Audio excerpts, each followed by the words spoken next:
Hello and welcome to an emergency version of the D1 Daily Podcast. Roons and Burkie here. Burkie, we had to call in reinforcements. Kyle Peterson, KP, K. Rizzle, Kendall Rogers. This is a big topic. We're going to cover what does Tennessee do next. We now have definitive news that Tony has left Tennessee to go babysit Drew Gilbert. Correct. That's a quote. It's not me. It's not me offering opinion. That's a quote. It's quote unquote. Tony V, like that was perfect. His sayonara was so on brand. Doesn't even do it justice. Yeah, I appreciate the fact that his like going away letter was literally just like he just didn't even have a plan. Just went down and just started writing a bunch of words. And then it makes no sense. And then posted it like that. Like no editor, no. And Roons and I actually had this conversation on the last podcast, which was we're very interested.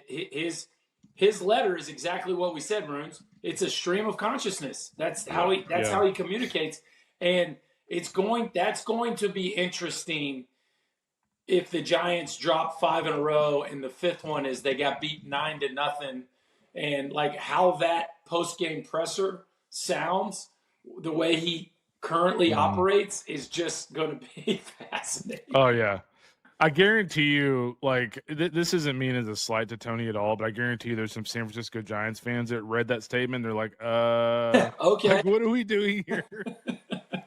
I think they're gonna need less coffee. Tony's he's gonna bring the juice. Yeah. All right. So the opposite of Bob Melvin. That's and two. That's. I love Bo Mel. We all love Bo Mel. He's great too. Yeah, I'm not bagging on Bob. I'm just saying. Different flavors. Yes. So, boys, let's do this. We want to unpack. Kendall's got a great piece up on the website right now. Basically the hot board piece with, what does Tennessee do next? And so let's unpack this. And there's really two categories. There's Josh Elander, and then there's the not Josh Elander candidates. So let's talk about Josh Elander, their assistant. KP, why don't you kick us off? What, as you look at it, KP, you've done a ton of Tennessee games and gotten to know Josh. What are the reasons why they should promote him? Well, he's been there, since day one. Like, if you appreciate how the program has been built and obviously the success they've had, you have to understand, I know Tony's the face of it, but ultimately Josh has been there every step of the way. So I think that's part one. Part two is, I don't know if I've ever seen a situation where there's more universal former player support for a human that is not the sitting head coach ever. And I think that says volumes. Like, any team, first of all, you got to go get the Jimmys and the Joes. And if you don't, it don't matter. But then they got to want to play for you. And man, do they want to play for that dude. And I think there's a massive value. He's a great recruiter. He's had a hand in building that roster since day one. He has, I would say, universal, incredible respect from the guys that have played for him. And once guys leave, they don't have to say nice things about you anymore. But they do. They all do. For me, it starts and ends with Josh. Like, I don't know why you look anywhere else. And this is not to slight anybody else that's on your list, KR, because there's incredible options. But I think this is a little bit different animal. And he is too. And if you don't hire him, I can tell you this, somebody really good is going to hire him really quick. Let me hop in there. There's two things that I find fascinating about the Josh Elander case. The first thing I'm going to say more I think this is interesting about all coaching searches. And then the second thing, I'm going to be very specific about Josh.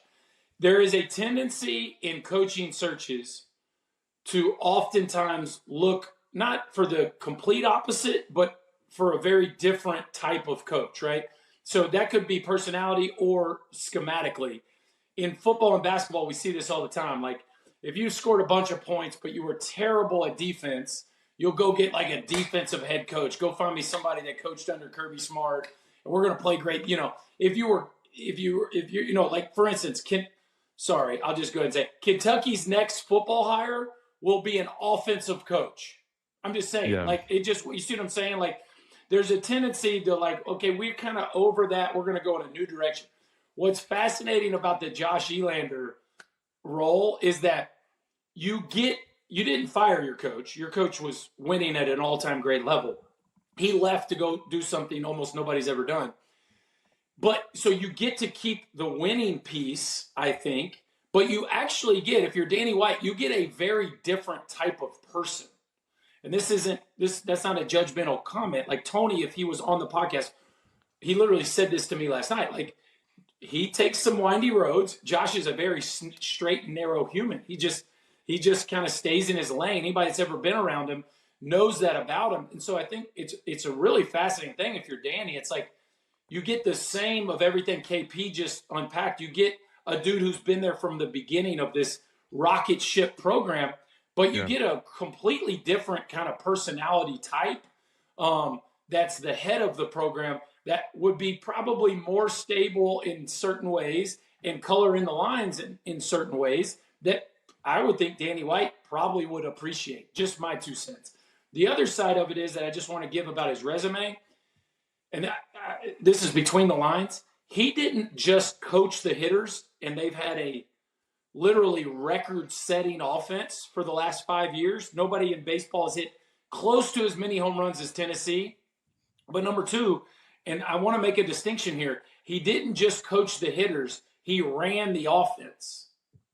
So he's doing the scouting reports, he's giving the pitcher plans, he's deciding when they bunt, he's deciding when they steal, he's coaching the base runners, not only at practice, but also during the game. So this is a huge piece.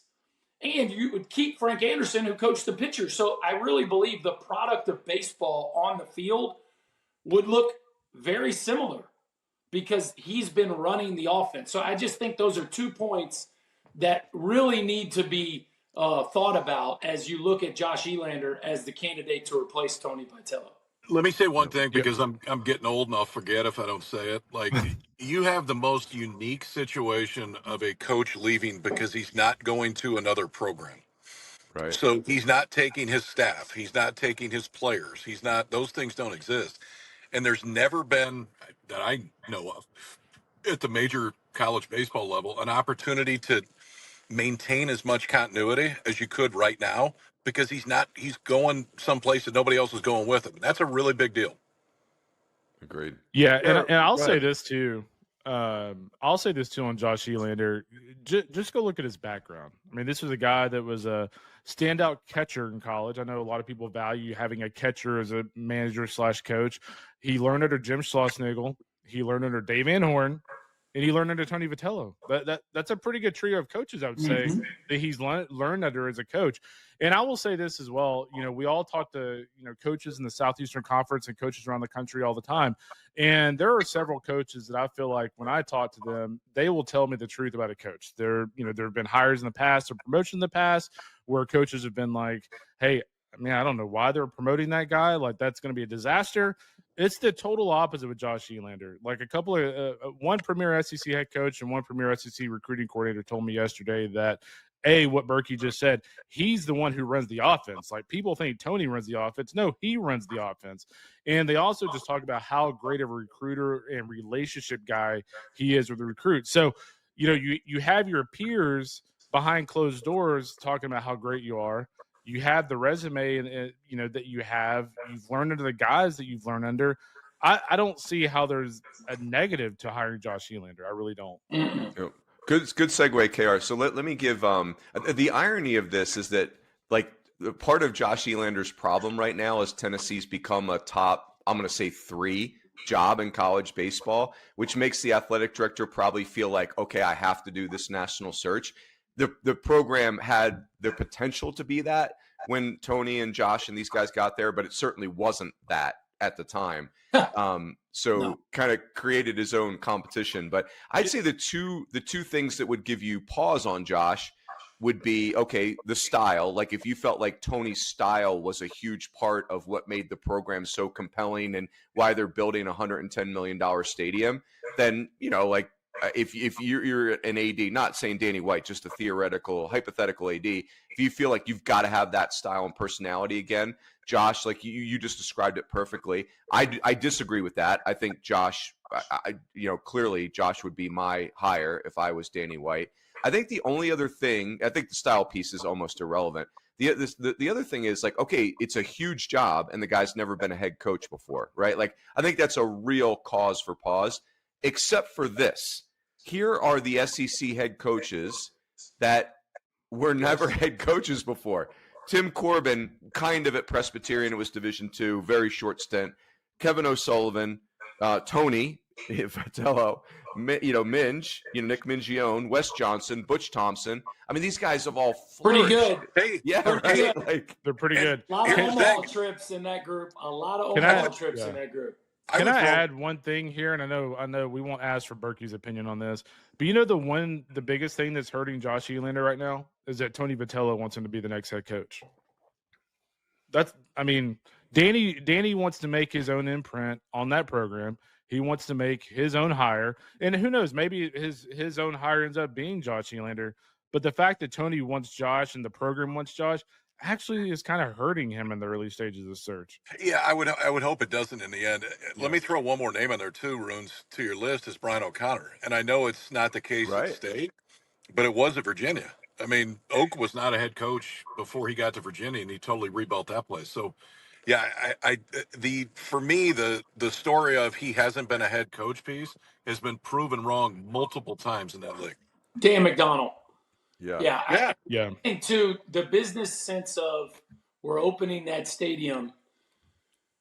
Our coach left for a major league job, but we can keep the band together, so to speak, if they keep Josh. And I think you keep the band together, you don't have to sell the fan base. You feel very sure that all the season tickets and all the fans show up. I'm not saying they wouldn't show up for somebody that's not currently on campus, but it's certainly a risk. Yeah, and here's the other thing I would say too is obviously if you hired a Rob Vaughn or a Wes Johnson, you're not dealing with this. But again, I'm not like poo-pooing on the idea of like hiring Kevin Schnall, but like Josh Elander knows what it's like to get in the trenches and recruit against now Brian O'Connor. He knows what it's like to get in the trenches with Nolan Cain and Schloss at Texas, Jay Johnson LSU.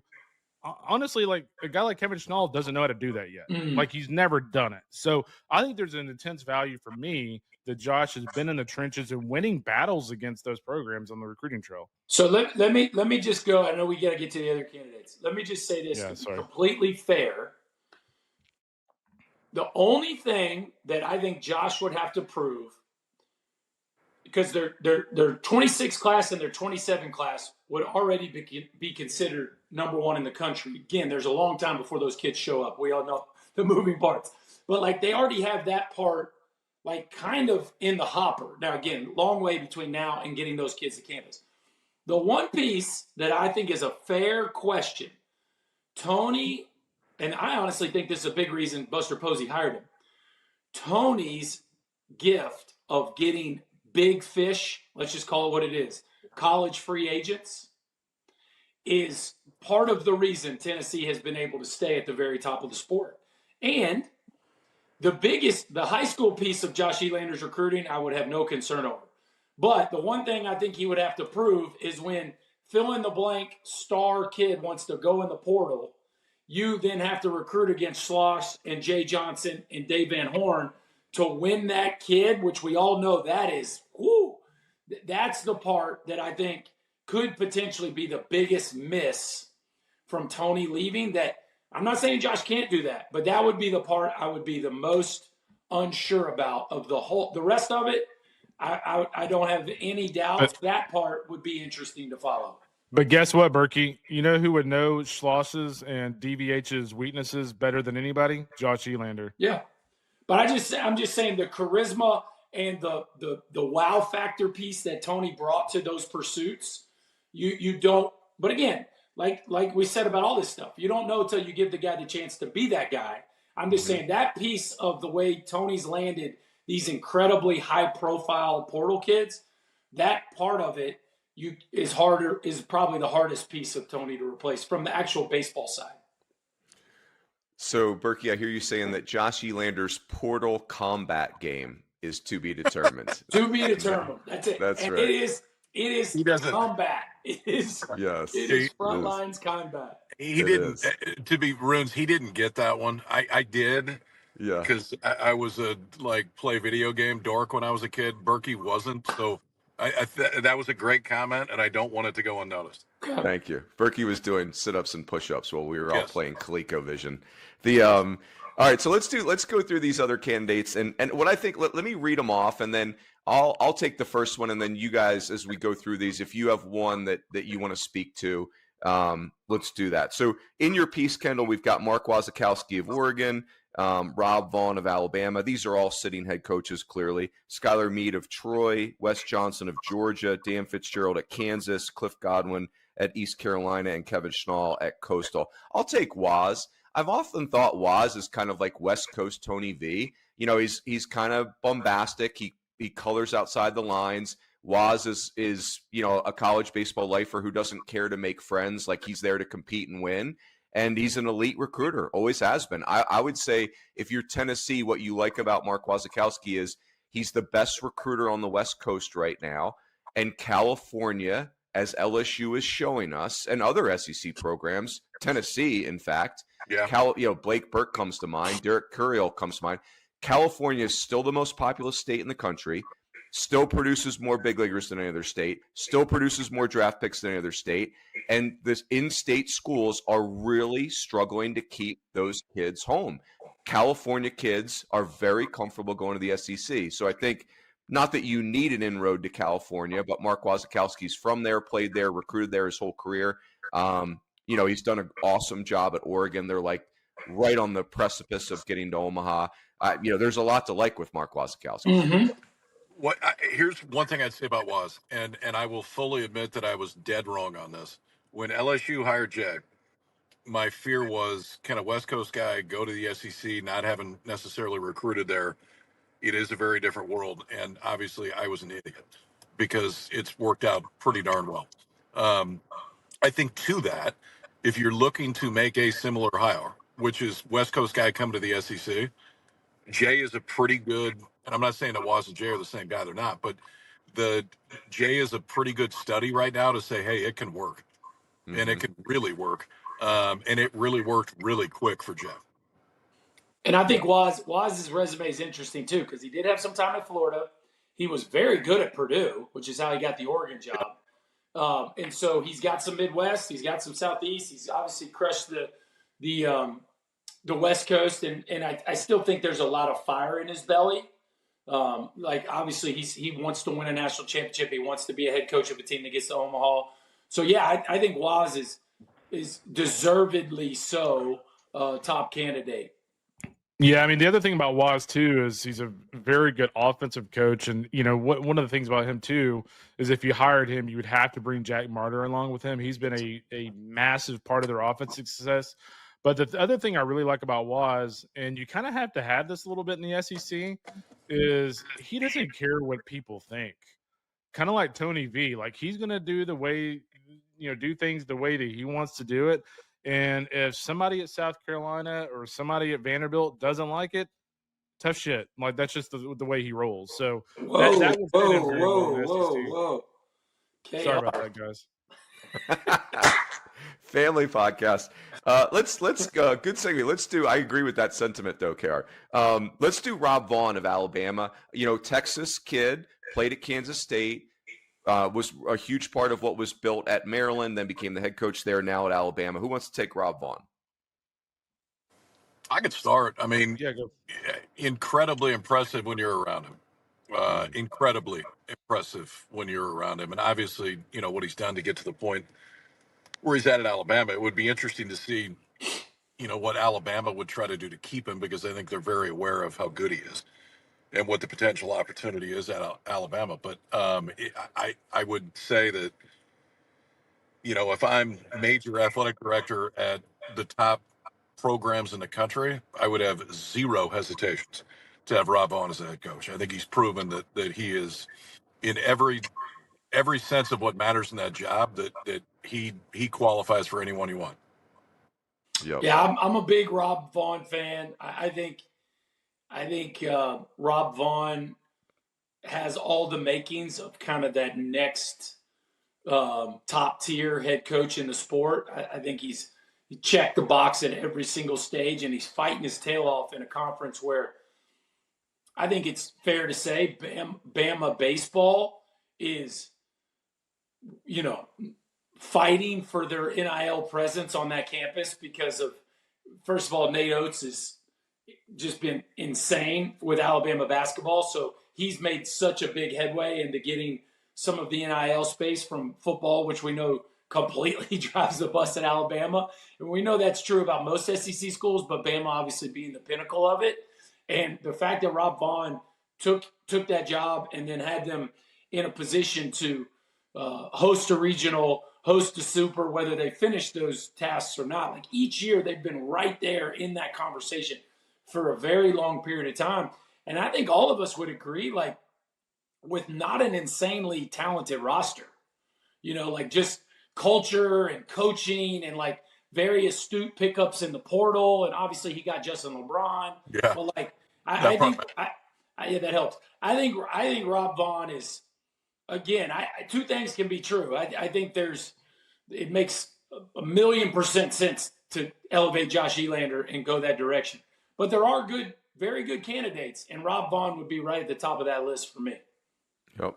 Hey, let's do Skyler Mead at Troy is on your list, Kendall. And Skyler played at Louisville. He was on their 07 Omaha team when Dan McDonald really built that first got there and got that thing rolling. He's got assistant coaching experience in the league at South Carolina, and now has done an excellent job at Troy. I'll start you with this, Kendall. I think one of the attractions to Skyler, besides him being a great coach, I think the Tennessee fan base would love his vibe. Like I think that's a very vibrant fan base, and that's the way Skyler coaches. I think that would be a great match in that regard. Yeah, that's kind of the primary reason why I put him on the list, is because I do think if you're Tennessee and you're making a hire here, whether it's Elander, Schnall, et cetera, you need a guy who checks the vibe box, and he definitely does that. He's one of those guys that, he hasn't accomplished everything he wants to accomplish, but like he truly believes he's an elite coach. Like he thinks he's really good. And I think a guy like that fits in well with that fan base and fits well with that program. But, again, he has an interesting resume in the sense he's coached in the cold weather climate at Michigan State. He's coached at South Carolina. He played for one of the best coaches in college baseball history in Dan McDonald. There's a lot of things to like about Skyler Mead, fellas. Yeah, I'm worried that I don't check the vibe box now. Dang it, I was Kendall. just about to say, You're the bar fight meter, though. I'm a little disappointed. Like KP's got a lot of vibe boxes going right now with the car but no vest today. He loses. He loses. The 3/4 zip doesn't get the vibe box the way he normally would get it in my world. But formal Friday. Burkie, we got to make sure we dress up on Friday. Burkie, what happened is KP finally opened up the D1 baseball HR manual and found out that he can't wear a vest anymore. Okay, only 4 days a week, not 5. No, let me say about Skyler Mead. I love Skyler Mead's resume. I definitely think he's ready for the SEC jump. The vibe chart meter is definitely way at the top of the scale. Left-handed pitcher, head coach kind of wars against some of my flesh. So forgive me, Skyler. It's just I got to get my mind there. It's one thing to hire a right-handed pitcher. It's another thing, a left-handed pitcher. But he has proven himself, and he's at Troy. I mean, heck, was Troy in the Super or the regional they lost at Bama? But I guess that was the regional. That was the regional. That was regional. They've been good every year, though. They've been very good every year. He feels like he's ready for a jump. He's checked off every box along the way. Yep. Yeah. Now this is a big jump. Mm-hmm. To be fair, and I agree with everything that everybody has said, and I think your vibe component with Skyler, there's a lot of guys that we look forward to seeing in this business, but anytime you see him, it just your day's better right away. Right. You don't know exactly what it's going to be, but it just is. And as far as I would say, owning a clubhouse, controlling a clubhouse, like it's crazy, man. In the world, you can trick a lot of things, but you can't trick a clubhouse. And that dude, I mean, people are going to buy into him from a clubhouse standpoint all the time. It does feel like a big jump. And maybe it's along the lines of the Giants taking a chance on Tony. Like there's risk. There's risk in hiring anybody, but there would be some risk there in that he's been in the league in a different environment, but still he's been in the league. He's gonna get a big job really quick.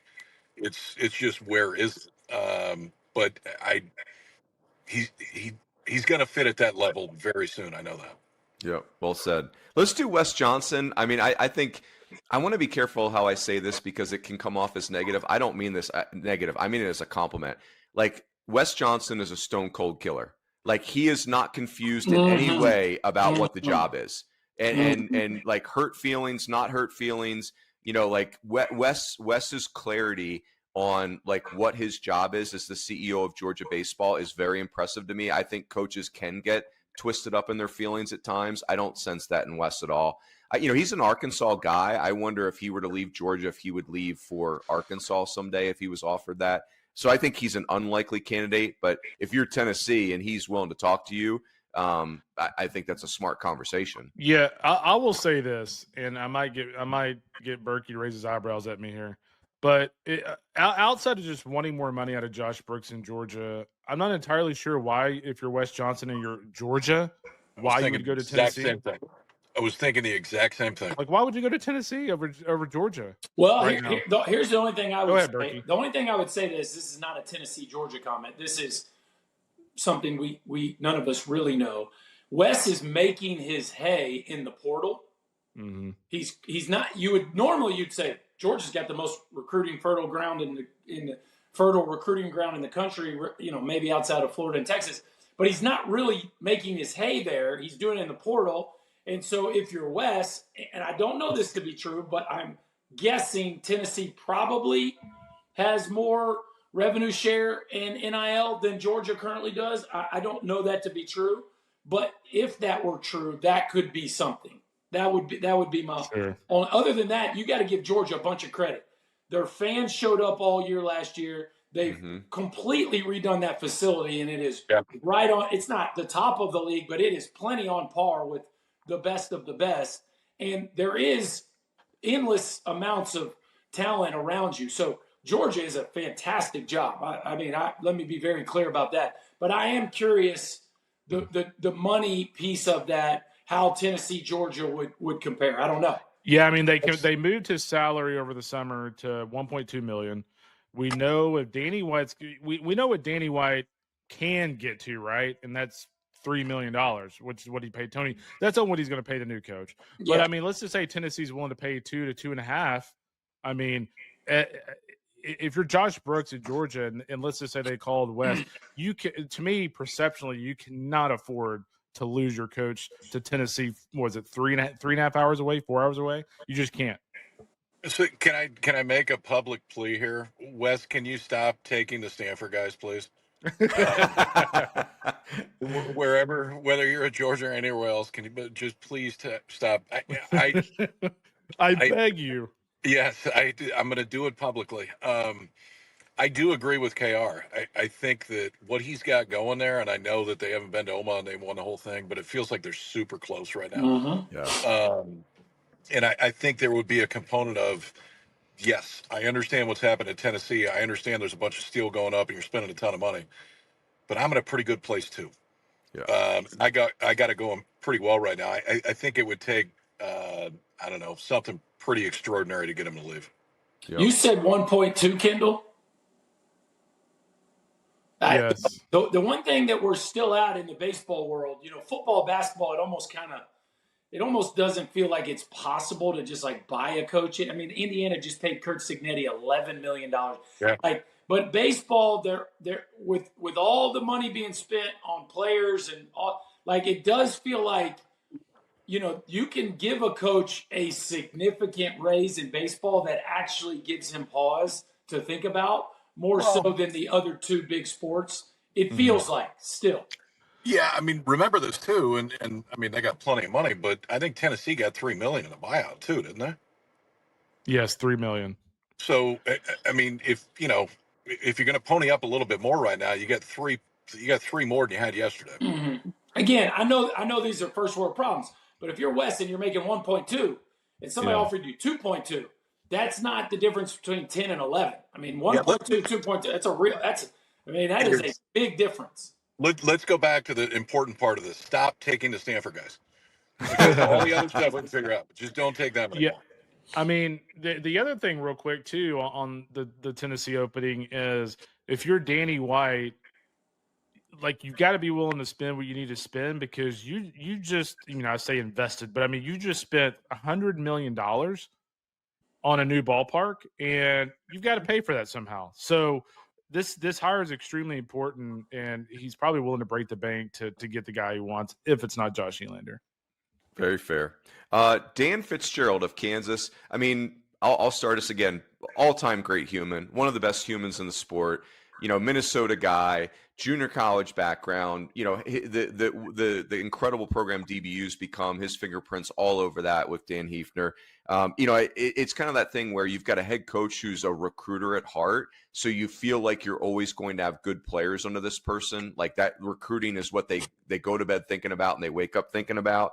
And again, like, it kind of goes back to what you talked about, Burkie, where you're hiring a different style, not to judge one over the other, but Dan Fitzgerald's style is very different than Tony V's.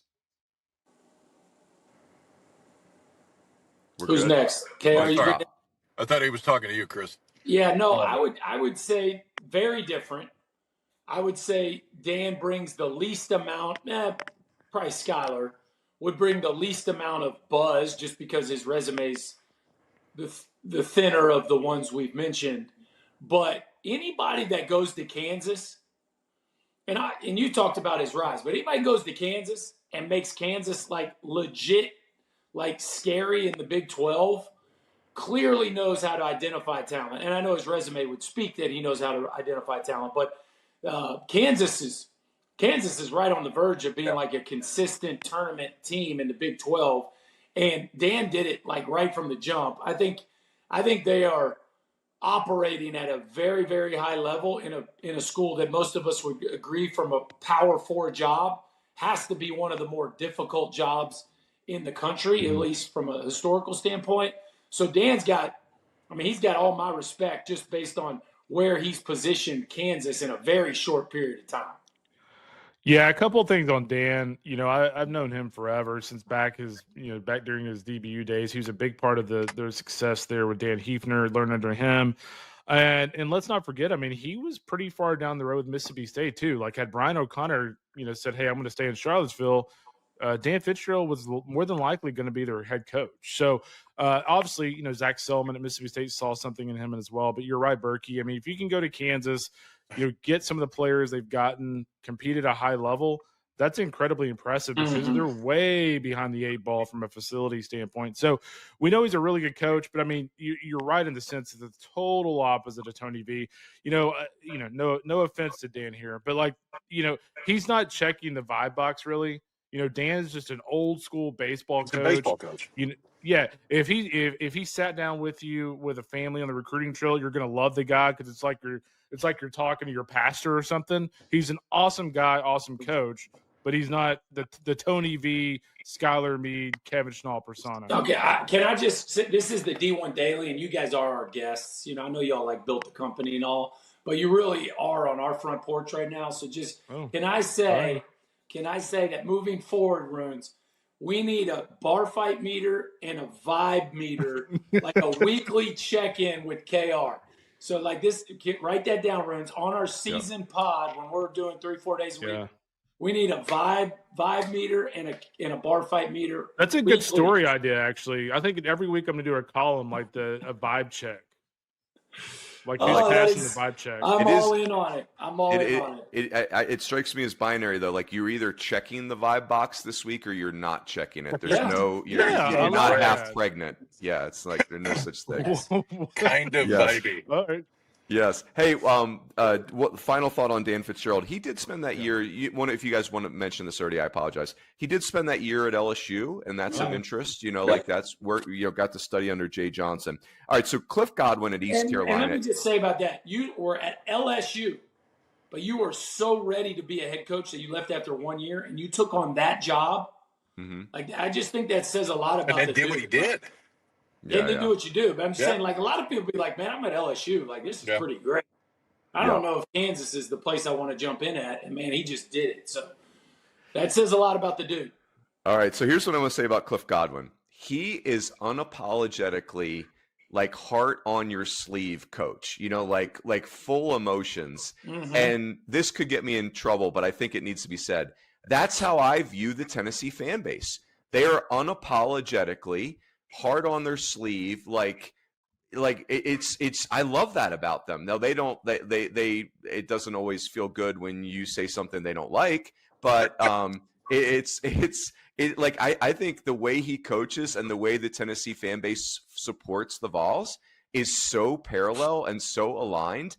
And like when you talk to people in the and sometimes it's hard to get past the emotion part. When you talk to coaches that have coached against Cliff in the American, it's like they revere him. It's like you can't believe how well prepared those kids are and how they will die on the field to win a baseball game. Yeah. Like it is. I was floored by the feedback I got from other coaches in the American on Cliff over the course of time. But let me leave it there. But he's a very interesting candidate. Well, I was going to, again, the vibe check here is excellent. Yeah. I mean, if you think of Cliff Godwin, you think of, I think back to the Super Regional against Texas. Yes. They eventually lost the Super Regional, but they panned to Cliff in like this intense moment. And he's over there getting the fans rowdy and, getting the fans pumped up. And like, I think of that fit with the Tennessee fans, like they would love that stuff. Like that would remind them so much of Tony Vitello. So I like that aspect. And here's the thing about Cliff too. Go look at what he's done over the last, decade at ECU. I want to say it's 6 or 7 straight regionals, 3 super regionals. I know they haven't quite gotten to Omaha, but I thought we learned a lot about him last year because they got off to a really slow start at ECU after losing a lot of guys at the draft 2 years ago. And what did they do? They still end up making the NCAA tournament. So that told me a lot about him as a head coach. But, I understand, just judging by the mentions on Twitter from Vol Twitter, that like he would be down the fans list. I tell you what, I think he would kick butt in Knoxville. I think too, about the fan base that he's created there and the environment that it is in that ballpark. And I was thinking about that, the Texas situation at the exact same time. And I wasn't there, but just watching it on TV and seeing the way that the outfield was and the whole environment was like, that's the environment you want to create from a fan base standpoint.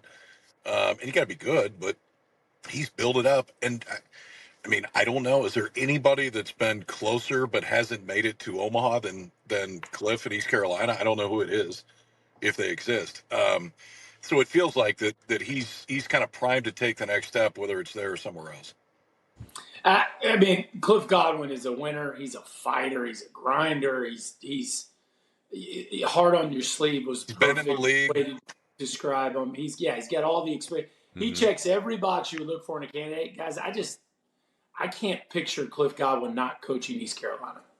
I can't picture him just like Dan McDonnell has refused to leave Louisville because they haven't won the national championship, amongst other reasons. But that feels like it's at the heart of it. He's just I can't see Cliff Godwin leaving East Carolina until they've been to Omaha, and or maybe ever. That's just my own personal take.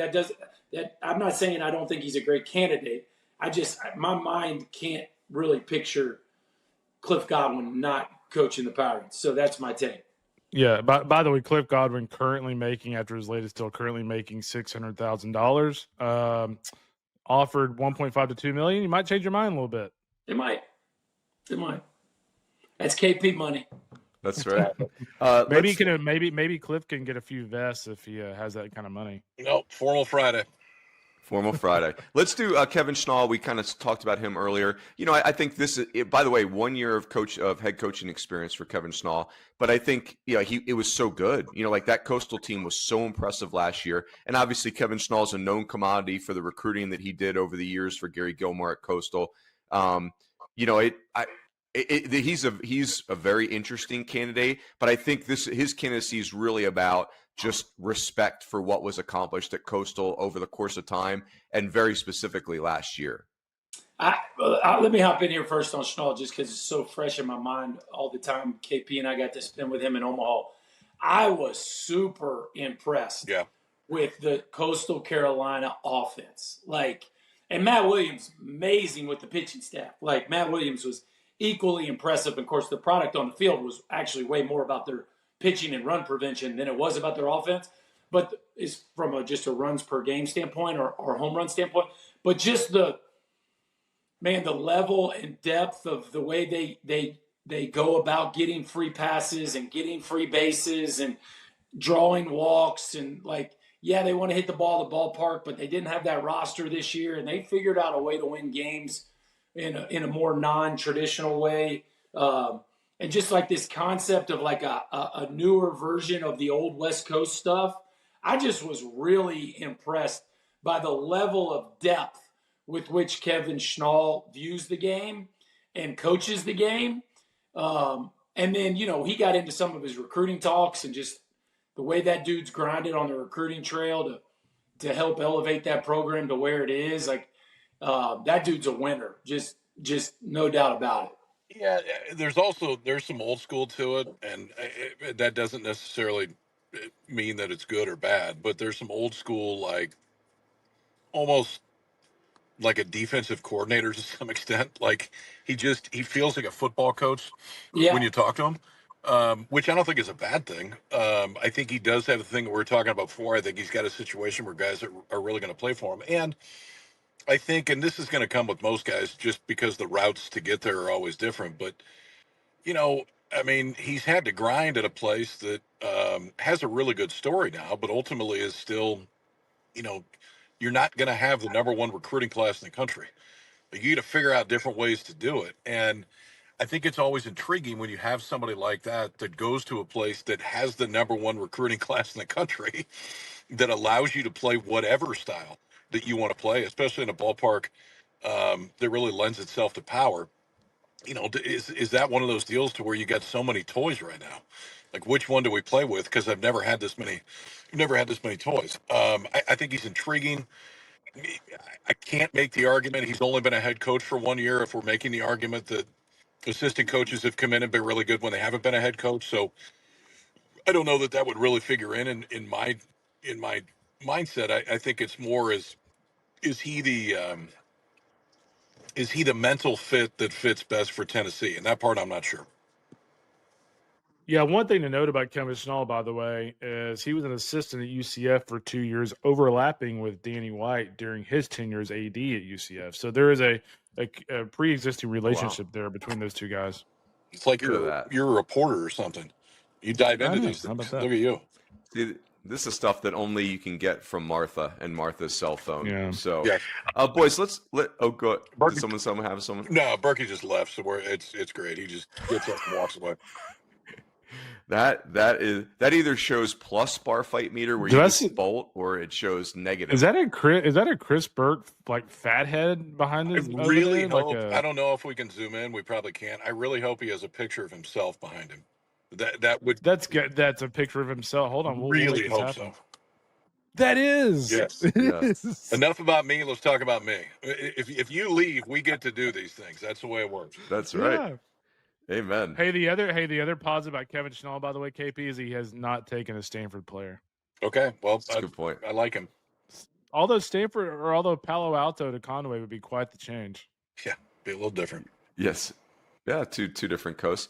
Gentlemen, let's wrap her right there. And KP and KR, you're the first two guests of the D1 Daily Podcast. We'll be sending you a survey. Thank you. Want to know how the food was, how the hospitality was? Please fill that out. You get an entry into a drawing. All those were lies. None of that will happen. Do we win a free D1 baseball hat? No, that's right. We get a vest. Very popular. Yeah, even rumors of future bucket hats coming, which would be great. Can't wait. Roons, I have homework for you. Oh, what do you got? The next time I'm a guest on here, can you please have a cutout of yourself behind you like Burkie? Yeah, hey, he's back. Hey, look, go turn around and look at yourself. Burkie, you're cut out. Sorry, you're Burkie. cut out. I zoomed in on your cutout. Let me get that cutout out of there. Sorry, I had to go take that one. But are we done? We're done. I told them to fill out the survey. We're just admiring your cutout of yourself. Hey, I had to get that cutout out of there. Hey, Kendall, KP. But you keep changing the subject on me. Thank you for joining our show. We really appreciate it. You're welcome, man. It's an honor. It's an honor and a privilege. Yes. Everyone that's listening, please check out Kendall's piece. The Hot Board piece will continue to be updated as we go here. That's going to be headquarters for following this search. Send Kendall snarky tweets at your own peril. My man can handle himself on the tweet board. Danny White, don't overthink this Hold dude. on. KP can throw some jabs out there too. Let's not catch bigger fish. White and Kendall's league, but just same thing with KP. Be careful. Yeah, that's right. KP handles the calls from the LSU fans. Yeah. That's the hotline. The hotline. Outstanding. Gentlemen, it was a pleasure. Everyone have a great weekend, and we will catch you next time on the D1 Daily Podcast. Happy